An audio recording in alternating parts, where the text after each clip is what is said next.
ঠিক আছে, তবে আজ শুধু তুমি একা নয়, আজ তোমার সঙ্গে আমিও যাবো। না প্রভু, আপনি আমার সঙ্গে যেতে পারবেন না। ব্যাপারটা কি হলো? হ্যাঁ, তুমি যেতে পারবে অথচ আমি যেতে পারবো না, কেন? কারণ সেই রাসলীলাতে একমাত্র অধিকারী হতে পারবে যারা গোপী, আর একমাত্র পুরুষ থাকবে আমার রাজরাজের প্রাণ নবী। কিন্তু প্রভু, আপনি তো গোপী না, তাই আপনি কখনোই রাসলীলার অধিকারী হতে পারবেন না, তাই বুঝি। ঠিক আছে, তাহলে তোমায় আমরা দিলাম, তুমি যাও, দেখি আমি কি করতে পারি।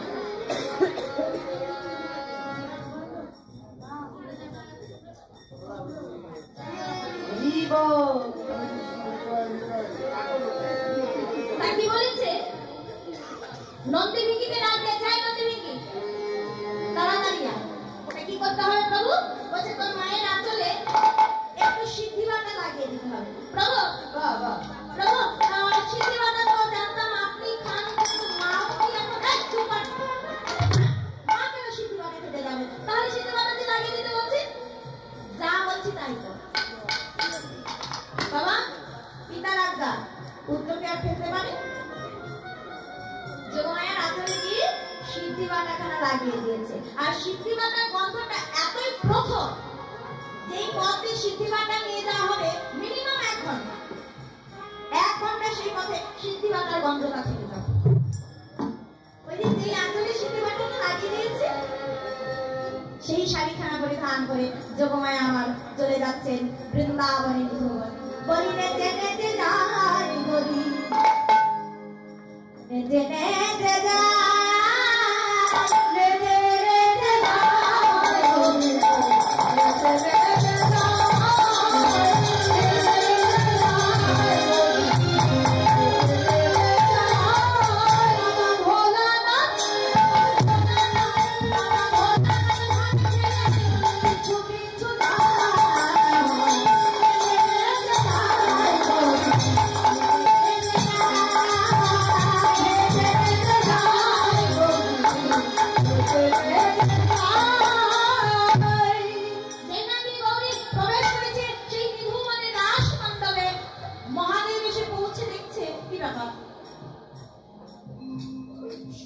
সকলেই গো।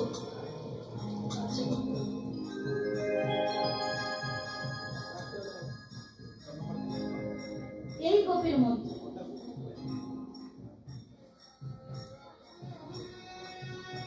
মাথায় এত বড় একটা জল, সর্বাঙ্গে আমার ছাই ভস্য লাগা, বাঘের ছালটাও ছেড়ে আসে। এই অবস্থায় যদি গোপীদের মধ্যে যায়, সবার নজরটা আগে তো আমার দিকেই পড়বে। বাবা, সব মেয়েদের মধ্যে যদি বিশাল বড় একটা জটা নিয়ে বাঘের ছড়া করে গায়ে ছাই ভস্য লাগিয়ে কেউ এসে দাঁড়ায়, সবার নজরটাকে তার উপর পড়বে।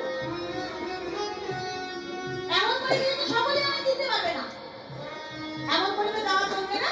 সঙ্গে সঙ্গে প্রভু আমায় ঘাট ধাক্কা দেবে। তা কি করা যায়? ওই যে খর্ষণে বর্ষণে রসনে চলবে।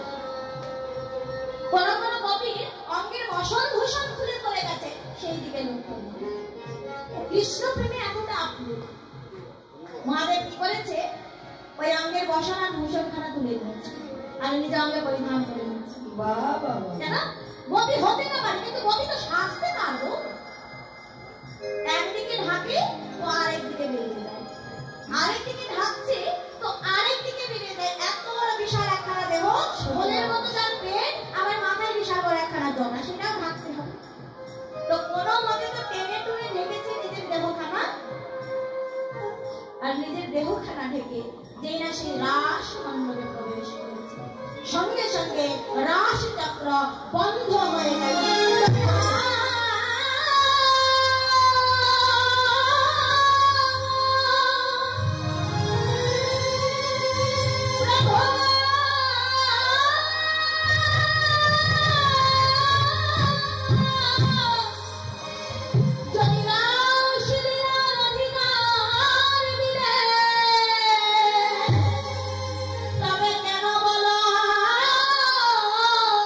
আবার এই রাসলীলা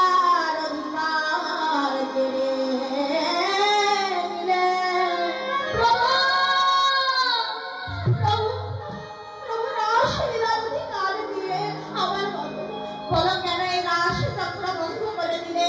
কেন আমাদের রাস হইতে বঞ্চিত করলে দয়াময়? গোপীগণ, গোপীগণ, এই রাস চক্র আমি বন্ধ করি নাই প্রভু।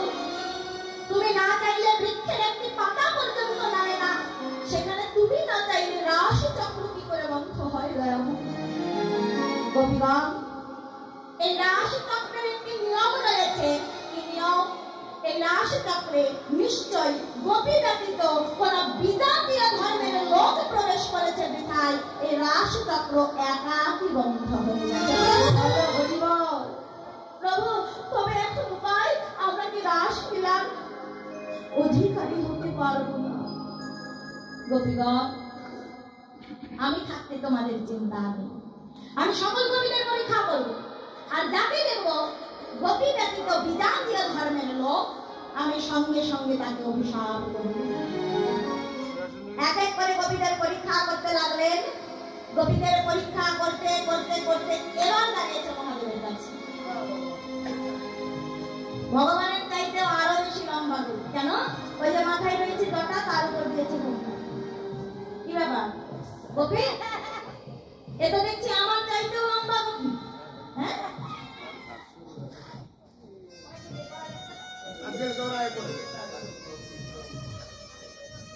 তো কি বলছে? এই এত বড় বিশাল ঘোমটাটা কেন দিয়ে রেখেছে? দেখো না, এখানে যত গোপী আছে কেউ কি ঘোমটা দিয়ে রেখেছে? আর সবার কাছে ঘোমটা দেবে, কিন্তু পরম পুরুষের কাছে কি ঘোমটা দেওয়ার কোনো প্রয়োজন আছে? হ্যাঁ, দেখি দেখি ঘোমটাটা সরাও তো। যতবার ঘোমটা সরাতে যায় মহাদেব তো ভাবছে ঘোমটা সরাতে সর্বনাশ। একবার ঘোমটা সরিয়ে দিলে সর্বনাশ। মহাদেব ততবার কিছু মানে সরিয়ে দেয়। কি ব্যাপার? এই যে গোপী, কিছু মানে হেঁটে যাচ্ছ কেন? দেখি ঘোমটাখানা সরাও। আর তোমার নামটা বলো তো তাড়াতাড়ি। তোমার নামটা? শ্বেত গোপী। শ্বেত গোপী? বৃন্দাবনে এত গোপীর নাম শুনেছি। রাধারানী, ললিতা, বিশাখা, চম্পকলতা, ইন্দুলেখা, তঙ্গুবিদ্যা, রঙ্গদেবী, সুদেবী, চিত্রাঙ্গনা, শ্যামলা, বিমলা, অমলা, মঙ্গলা, যোগমায়া, ভাগবতী, কত শুনে, কিন্তু শ্বেত গোপী বলে তো কাউকে চিনি না।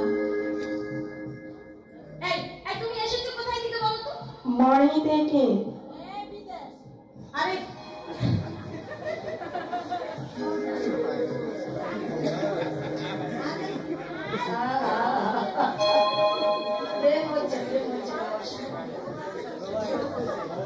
কি বলছেন?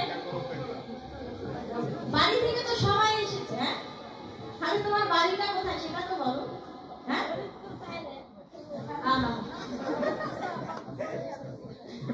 তাহলে বাড়িটা কোথায়? আর কোনো কিছু জবাব দিতে পারছে না। যেই না টেনে সেই ঘোমটা খানা সরিয়ে দিচ্ছে, দেখছে মহা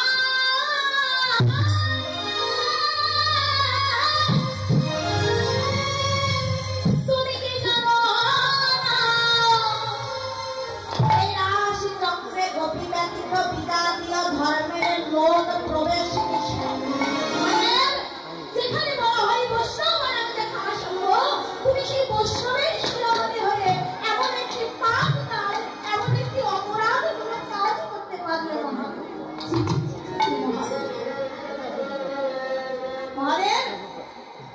যেজন আমার কবির মনে দেখা দেয়, যেজন আমার ভক্তের মনে দেখা দেয়, আমি সকল কিছু সহ্য করতে পারি, কিন্তু সেই অপরাধকারী, সেই পাপাচারীকে আমি কখনো সহ্য করতে পারি না। মহাদেব, আমি তোমাকে অভিশাপ করি। প্রভু, প্রভু, রাসলীলা আস্বাদন করতে এসে আমি কিনা পাবো অভিশাপ? হ্যাঁ, তুমি অভিশাপ পাবো। তুমি জানতে না এই রাস চক্রে গোপী ব্যতীত আর কেউ প্রবেশ করতে পারে না। তোমাকে অভিশাপ করলাম, ওই কৈলাস তোমার জন্য নয়। কৈলাস পরিত্যাগ করে তোমার জন্ম হবে সামান্য নরকুলের নর জাতিতে। প্রভু, প্রভু, তুমি এত বড় একটা অভিশাপ করতে পারবে প্রভু? প্রভু, অভিশাপ যখন করেই দিয়েছ, অভিশাপ তো আর ফিরিয়ে নেওয়া যায় না। কিন্তু প্রভু, আমি এই যে গোপীর বসন ভূষণ পরিধান করেছি, প্রভু এই গোপীর বসন ভূষণের কি কোনো মূল্য নেই বাবা। এই জগতে আমি জানি সেই লোকটা চোর বা ডাকাত, কিন্তু হঠাৎ যদি দেখে সেই চোর বা ডাকাত সাধুর বেশ পরিধান করেছে, আচ্ছা সমাজের মানুষ কি করবে? কটাক্ষ করবে। হ্যাঁ, কালকেই চুরি করে এসে সকালে আবার সাধু সেজেছে, ভণ্ডাম বলবেন। কেউ যদি অসাধু হয় হঠাৎ করে পরের দিন গিয়ে সাধুর বেশভূষাখানা পরিধান করে, আমরা কি বলবো? কোনদিন কৃষ্ণ নাম করেনি, কোনদিন ভক্ত সঙ্গ করেনি, হ্যাঁ, আর তিলক কেটে মালা দিয়ে সাধু সেজেছে, বলবো না? কিন্তু ভক্তি শাস্ত্রে বলছে তুমি যদি জানো সে চোর, তুমি যদি জানো সে ডাকাত, তুমি যদি জানো সে অসাধু, তারপরেও যদি দেখো সে সাধুর বেশখানা পরিধান করেছে, তাকে নয়, তুমি প্রণাম করো, তাকে বলছে সাধুর বেশভূষা। ভগবান বলছে তুমি গোপী নয়, কিন্তু গোপীর বেশভূষাটা পরিধান করেছো। তাই বলো তুমি কি চাও আমার কাছে? তুমি যা চাইবে আমি তোমাকে তাই দেবো। মহাদেব বলল প্রভু যদি দিতেই হয় এই দাও।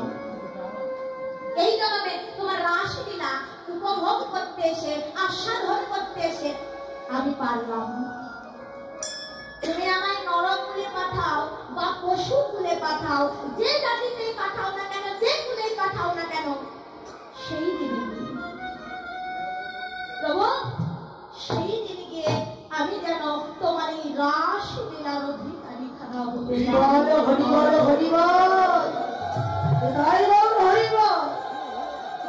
বাবা। ওই যে বলেছি ভগবানের কাছে চাও, এমন চাওয়াই চাও যাতে সব পাওয়া হয়ে যায়। ভগবান মুচকি হেসে বলছে বাবা বাবা মহাদেব, এতদিন জানতাম তোমার মতো বোকাই জগতে আর কেউ নেই, কিন্তু আজ জানলাম তোমার মতো চালাকি জগতে কেউ নেই। অর্থাৎ ভগবান আমি নরকুলে একা কেন যাব, সঙ্গে তুমিও এসো। নরকুলে আমি একা যাবো না, সঙ্গে তুমিও এসো, পাঠিয়েছো যখন। কেন বাবা? মহাদেব চেয়েছে রাসলীলার অধিকারী হতে চাই সেই দিনকে, তা ভগবান যদি না আসে রাসলীলাটা আস্বাদন করাবে কি? তাই ভগবান বলছে তথাস্তু। তোমার 72 বছর বয়সে ভক্তি চন্দন মিশিয়ে মনটাকে তুলসী পত্র করে দুপুরটা নয়নের গঙ্গা জলে তুমি যেদিন আকুল প্রাণে আমায় ডাকবে, সেই দিন আমি সতী সিন্ধু ভেদ করে নদীয়াতে অবতীর্ণ হয়ে, যেই দিন আমার হবে 23 বছর বয়স, তোমার হবে 95 বছর বয়স, সেই দিন নদীয়ার মাঝে আমি রাস লীলাখানা সকল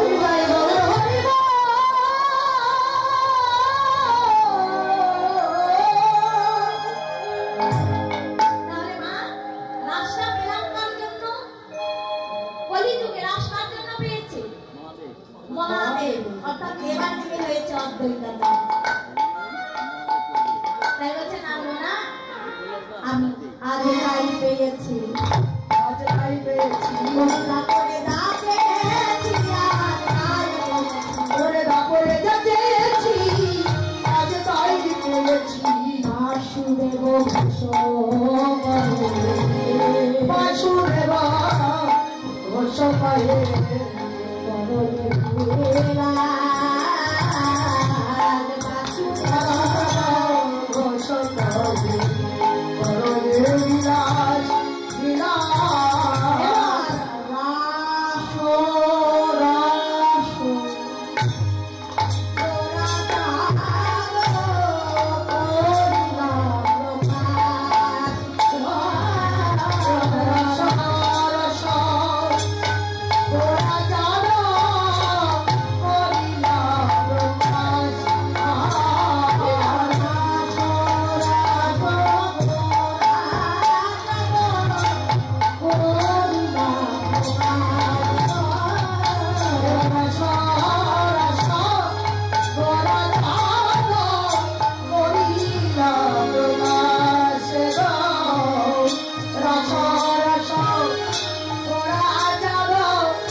মোর